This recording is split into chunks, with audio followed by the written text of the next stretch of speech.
Hello everyone, hope all you are fine. Our today's topic is about the baby gender determination. It is also known as the sex determination. के who determine it's a baby boy or a baby girl. So who determine the baby gender? अच्छा, एक चीज़ आपने mind में रखनी है कि हम सारे एनिमल्स की सेक्स डिटर्मिनेशन नहीं देख रहे, हम सिर्फ ह्यूमन की देख रहे हैं, क्योंकि हर एनिमल के अंदर different type of sex determination होती है। किसी में फीमेल रिस्पॉन्सिबल होती है फॉर दी सेक्स डिटर्मिनेशन, और कुछ में जो है वो मेल इन्वॉल्व होता है, मेल रिस्पॉन्सिबल होता है। तो ह्यूमन के अंदर कौन रिस्पॉन्सिबल है? सो यहाँ पर फादर है who is responsible for the sex determination. अच्छा, आपने एशियन कंट्रीज़ के अंदर देखा होगा कि मोस्टली जो फीमेल होती है उसको ज़िम्मेदार ठहराया जाता है कि जी बेटियां हो रही हैं तो इसकी वजह से हो रही हैं।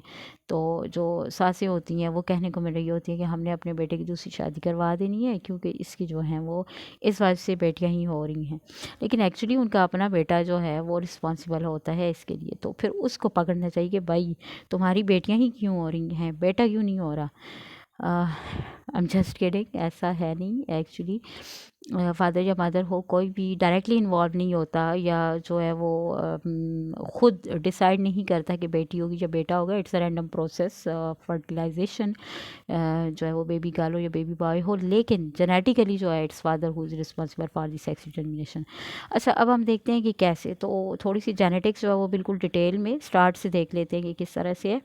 शॉर्टली, हमारी बॉडी जो है वो मिलियन ऑफ सेल से मिलकर बनी हुई है। सेल्स के अंदर क्या है? न्यूक्लियस है। न्यूक्लियस के अंदर जेनेटिक मटेरियल है, डीएनए है इन द फॉर्म ऑफ क्रोमोसोम।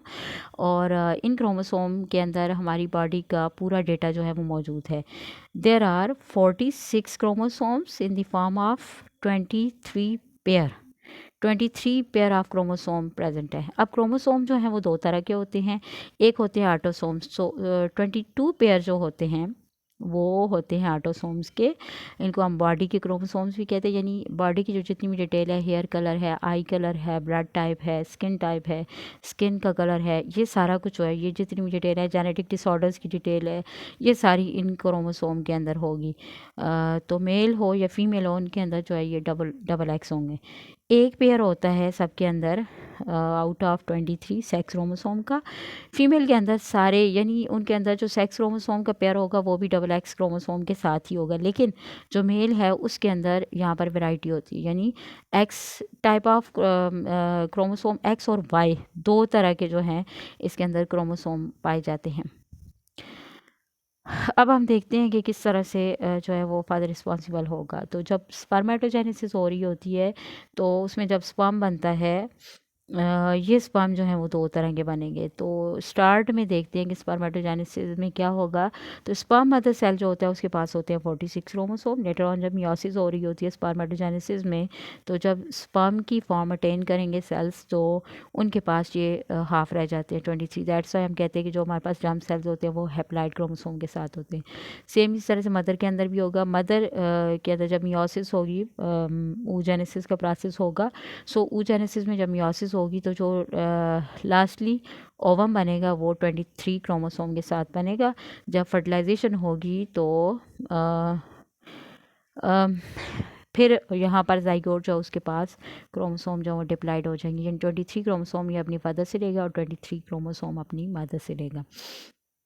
अब हमने जाइगोट का देखना है कि जाइगोट के अंदर क्रोमोसोम की क्या पोजीशन होगी, यानी ये जाइगोट इन फ्यूचर जो है वो बेबी गर्ल बनने वाला है या बेबी बॉय बनने वाला है, तो वो कैसे बनेगा। सो मदर के अंदर जितने भी ओवा बनेंगे वो एक्स क्रोमोसोम के साथ ही बनेंगे। ठीक हो गया। जो फादर है उसके पास जो स्पर्म बनेंगे वो दो तरह की वैरायटी के साथ है। एक है विद द एक्स क्रोमोसोम और दूसरे है विद द वाई क्रोमोसोम। अब फर्टिलाइजेशन इन केस होती है ओवा की विद द एक्स क्रोमोसोम वाले स्पर्म के साथ, तो ये हो जाएगा डबल एक्स। तो लेटर ऑन ये क्या होगा? बेबी गर्ल होगी, ये वाला जाइगोट। ठीक हो गया। और इन केस अगर इस ओवा के साथ फर्टिलाइज करता है sperm with the Y chromosome, तो ये एक्स वाई हो गया। तो ये क्या होगा?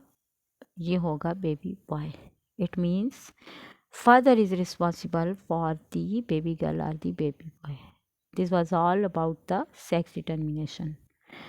Subscribe my channel, like my channel, और कोई question है तो you can ask in the comment section. Till then, next video तक Allah Hafiz.